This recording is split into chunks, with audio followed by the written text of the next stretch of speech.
श्रीयोगलक्ष्मि मुनिमानस पद्मवासे श्रीधान्यलक्ष्मि सकलावनि क्षेमदाते श्रीलक्ष्मि भक्तवरदे तव सुप्रभातम्।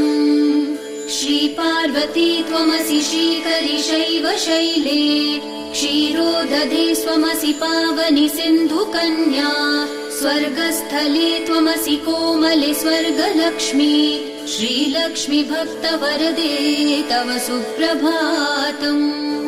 गंगा त्वमेव जननी तुलसी त्वमेव कृष्णप्रिया त्वमसि भाण्डिर दिव्यक्षेत्रे राजगृहे त्वमसि सुन्दरि राज्यलक्ष्मी श्रीलक्ष्मि भक्तवरदे तव सुप्रभातम्।